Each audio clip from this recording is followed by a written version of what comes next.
La transition vers la vie adulte est une étape cruciale. Pour beaucoup de personnes autistes, cela signifie naviguer dans un monde moins structuré, où les soutiens après 21 ans sont limités.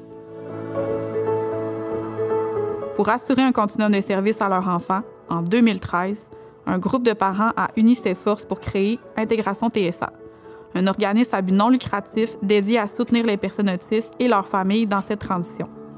En 2016, les services directs de formation aux adultes autistes a ouvert. Premièrement, je vais me présenter. Marc Rochette, je suis le père d'un enfant autiste qui a 31 ans maintenant. Alors, ça, c'est ma situation familiale. Maintenant, il a été diagnostiqué autiste à partir de l'âge de 3 ans. Fait qu'on a suivi toutes sortes de parcours avec lui, mais on savait qu'à 21 ans, dans le système québécois, il n'y avait plus de service. Fait que c'était une préoccupation pour nous autres là, à partir du moment où il avait 18 ans, une gang de parents, là, parce qu'il a fallu toujours se battre. Là, puis même encore aujourd'hui, c'est le cas. Alors, on s'est dit, comme il n'y a rien après 21 ans, la première des choses qu'on va dire, on va mettre en place un centre de jour pour aider à faire une transition à ces enfants-là. Dès qu'ils sortent du milieu où ils sont, scolaires, entre guillemets, à 21 ans, bien, ils auront une place où ils pourront aller. Les parents pourront toujours garder leur enfant à la maison, les garder dans un milieu naturel. Moi, en tout cas, je crois beaucoup à ça. Alors, on a créé ce centre de jour-là qui s'appelait La Passerelle. Moi, c'est Jean Gagnon, le père de Louis-David Gagnon, qui fréquente l'ITSA. L'ITSA nous a été présenté vers la fin du secondaire à Louis par l'intervenant du CIUS. Ça répondait à un besoin de suite, de ne pas le laisser à lui-même, à rien faire, à regarder des vidéos à la journée longue, d'écouter la musique. C'est bien fun, là, mais la journée longue, c'est pas utile dans la vie, puis c'est pas instructif pour lui, c'est pas valorisant. Bonjour, mon nom c'est Josée Gosselin, je suis la mère de Louis-David qui fréquente ITSA depuis 2018. Comment tu as connu Intégration TSA? Via l'école Roche-Belle. OK, ça nous a été présenté par les intervenants là-bas pour la suite après le 21 ans. Donc, il y avait le choix entre la maison des adultes et ITSA. Donc, Louis-David a fréquenté les deux. Très, très courte période pour la maison des adultes. Puis ensuite, bien, on a choisi ITSA, vu le volet qui correspondait plus à ce qu'on avait besoin, en fait. Si tu te remets en contexte, quand Louis-David est à la veille de terminer Roche-Belle, comment on se sent comme parent? Bien, on se sent un peu stressé, c'est normal, parce que tout ce qui est publicisé, c'est le fait qu'après 21 ans, il n'y a plus rien pour ces enfants-là. Mais là, on avait d'autres idées aussi, parce qu'on savait que c'était une passerelle, ça le dit, là, c'est quelque chose qui est juste pour peu de temps. Alors, on se disait, ces enfants-là ont une capacité de travailler, c'est sûr. Il faut la canaliser, puis après ça, bien, il faut l'expliquer à d'autres mondes, aux entreprises, pour l'engager, parce que c'est très revalorisant pour eux autres, et ça les stabilise aussi. De voir qu'ils ont quelque chose à faire, c'est très profitable. Fait que, encore une fois, avec un groupe de parents, à l'époque, ça s'appelait TED d'intégration, je pense. Et puis, comme j'avais été dans la passerelle, on m'a demandé si je voulais y aller, bien, avec plaisir. Et là, on a travaillé avec les intervenants publics, allé chercher du financement privé. Puis, là, on mettait en place une espèce d'organisme pour, moi, j'appelle ça du socio-professionnel, mais pour éventuellement les intégrer sur le milieu du travail. Et on a rencontré une personne merveilleuse dans le temps, qui s'appelle Julie, qui a pris ça en charge de main de maître, puis qui a monté un organisme qui est extraordinaire. Puis maintenant, avec son petit, Libellule, on pourrait en reparler tantôt. Mais non, c'est très bien. C'est très bien. C'était comme parent, en tout cas, à date, la seule chose qui va manquer, c'est la question d'hébergement. Quand on vous a présenté Intégration TSA, à quels besoins ça venait répondre dans la vie de Louis-David? Bien, une continuité, évidemment, une évolution. Grosse évolution, la continuité des services, ce qui est super important parce que, oui, il y a un vide après 21 ans pour certaines personnes. Nous, on était vraiment chanceux. On ne l'a pas vécu. Mais tu vois qu'il est content de sa journée. Il te demande, tu l'as fait aujourd'hui? Ah ouais, j'ai fait ça. Puis, je pense que ça lui fait du bien de se sentir utile, puis et apprécié aussi. Puis dans le fond, il apprécie ce que vous faites pour lui. La première journée de Xavier à ITSA, en fait, il y a eu deux réactions. Il y en a une qui était... moi, ça confirmait que le service était essentiel, qu'il était bon. Mais je pense que la plus belle rétribution qu'on a eue, c'était le sourire de Xavier. Parce qu'il était content. Puis lui, pour lui, c'était comme une extension de son milieu familial. Il n'y a même pas eu de pépin avec ça. En 2016, quand j'ai intégré l'organisme d'intégration TSA, le désir des parents, c'était que leurs enfants aillent chaque jour avec leur boîte à lunch, contribuent à la société, puis reviennent à la fin de la journée, puis soient épanouis de ça. Donc, en ouvrant le parcours de formation générale aux adultes, on répondait partiellement aux besoins parce qu'encore une fois, il y avait un délai de 3200 heures pour faire le parcours de formation. Donc, moi, très vite, je leur ai proposé d'ajouter un second volet qui est Libellule. Mais Libellule, c'est un projet que moi, j'avais développé de mon côté pour ma formation d'éducatrice spécialisée. Donc, en 2018, j'ai présenté le projet au conseil d'administration puisqu'à la base, notre mission était d'accompagner les adultes autistes dans la transition à la vie adulte active, mais on passait par la formation générale aux adultes. L'objectif de la formation est présenté dans nos équations. Développer le savoir-faire pour établir un projet de vie selon les intérêts, le savoir-être et la forme physique pour être un citoyen actif et autonome. En généralisant les apprentissages en fin de parcours, les participants deviennent des travailleurs d'exception.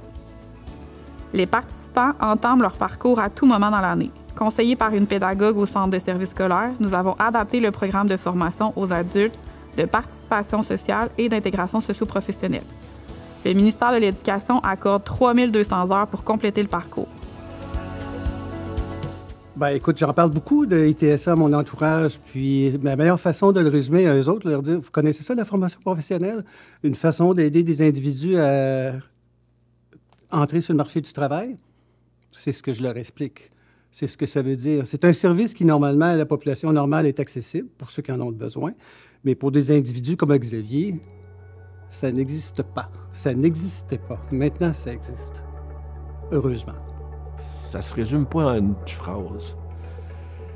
C'est un organisme qui a la volonté d'aider les jeunes à progresser dans la vie, à apprendre des choses, à être utile, à avoir des interactions avec d'autres mondes, à rester actif.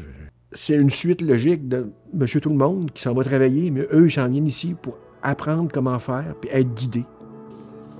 Être un citoyen actif et autonome, c'est un concept qui se vit au quotidien. Chaque jour, les participants alternent des périodes de 2 programmes auxquels nous ajoutons un volet des saines habitudes de vie avec un club de marche et des stations actives.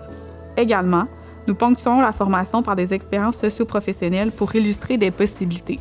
Ça se passe par les stages en entreprise, à l'interne ou en atelier de travail. Nous avons aussi une micro-entreprise pour proposer des projets créatifs qui parlent aux participants en alliant la participation sociale et le développement de la motricité fine. TSA ne se limite pas à l'emploi. Nous croyons en la pleine participation à la société. Nos participants ne sont pas seulement des employés exceptionnels, mais aussi des citoyens engagés qui donnent en retour. Avec la formation, nous nous retrouvions avec le même problème qu'à la création de l'organisme. Les services que nous offrons avaient une date de fin. Les parents se retrouvaient encore une fois sans service ou sur des listes d'attente. À ce stade, nous avions fait le maximum que nous pouvions avec les ressources. L'objectif des parents fondateurs, c'était que leurs enfants aillent contribuer à la société 5 jours par semaine, et ce, pour le reste de leur vie de travailleurs. Donc, quand on a pris la décision d'ajouter Libellule à l'offre de service de l'organisme, bien, encore une fois, on avait un projet novateur, on innovait. Par contre, on avait beaucoup de défis qui se présentaient devant nous. Le premier, les ressources humaines, le financement, d'avoir un milieu qui est périn, d'avoir un milieu qui accueille les adultes autistes dans un environnement qui est adapté à leurs besoins uniques. Donc, quand on a pris la décision d'accepter Libellule dans notre offre de service, bien, on acceptait les défis qui allaient avec. C'est pourquoi, en 2020, moi, je me suis assise avec ma présidente en disant, si c'est ça qu'on veut, ça nous prend des moyens qui sont plus grands que nature, ça nous prend des partenaires qui embarquent dans cette mission-là. Et donc, c'est là qu'on a pris la décision de se lancer en campagne majeure de financement pour nous permettre d'être aujourd'hui dans des locaux à Libellule qui sont spacieux, qui sont adaptés à nos adultes, dans lesquels ils peuvent évoluer, dans lequel on peut aussi s'assurer qu'il y ait une vie de groupe, parce que c'est un milieu de vie, Libellule. C'est un milieu de vie, c'est un milieu de travail dans lequel nos adultes sont accompagnés et dans lequel, en fait, leurs besoins sont répondus puis ils peuvent s'épanouir. Donc, comme ça, on venait stabiliser le rêve des parents qui, au départ, était que leur adulte autiste, passé 21 ans, puisse contribuer à la société, soit épanoui et que ce soit périn. Justement, quand Libellule a ouvert ses portes, que Louis-David est venu au travail, comment on se sent, comment on sent notre garçon? Bien, Louis-David était vraiment fier. Il sait, quand il a gradué chez vous en formation, il savait qu'il devenait travailleur. Puis ici, quand il vient à Libellule, c'est vraiment pour travailler. Dans sa tête, c'est vraiment ça. Et c'est ce qui se passe aussi. Donc, puis pour les parents, bien écoute, c'est un cadeau du ciel. On peut pas en dire, ça dit tout. Fait que première journée à Libellule, Louis-David s'en va dans un milieu socio-professionnel. On se sent comment? Heureux, fier, content que ça se passe. Puis, hâte de voir comment il va avoir trouvé sa journée. Mais j'étais pas inquiet. Pour lui, c'était comme une continuité de l'ITSA. En septembre 2021, après une étude de faisabilité, nous avons entamé la première campagne majeure de financement pour ouvrir le programme Libellule, qui est un continuum de services socio-professionnels adapté pour nos travailleurs d'exception. En octobre 2023, avec la location d'un nouveau point de service, nous avons ouvert 4 jours semaine. Puis en novembre, nous sommes passés à temps plein, soit 5 jours semaine. Finalement, nous avons obtenu les clés du second local en janvier.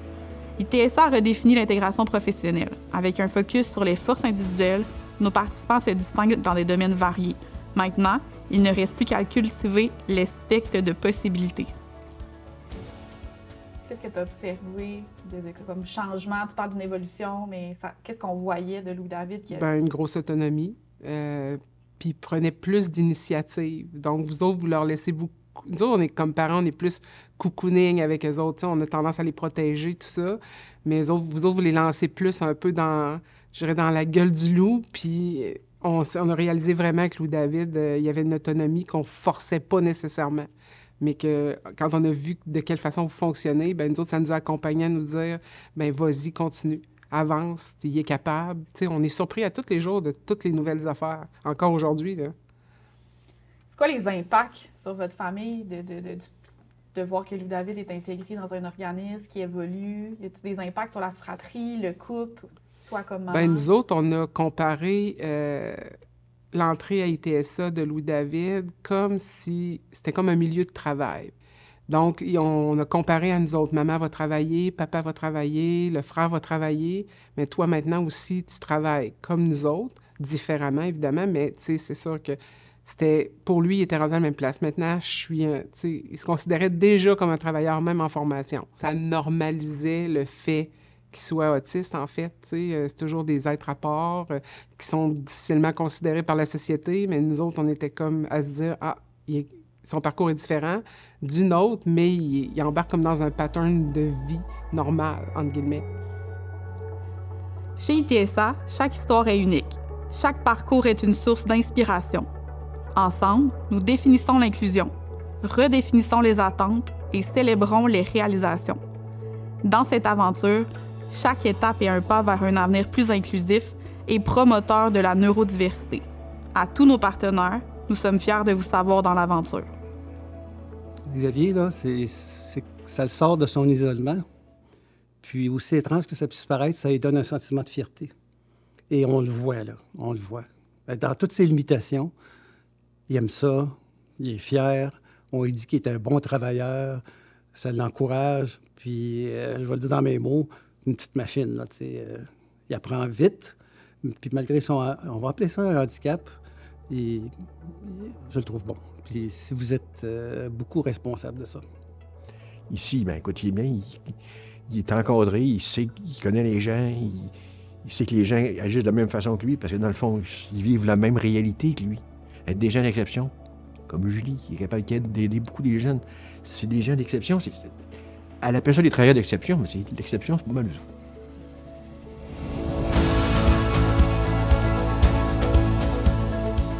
Ensemble, éclairons le chemin pour que chaque libellule trouve son envol.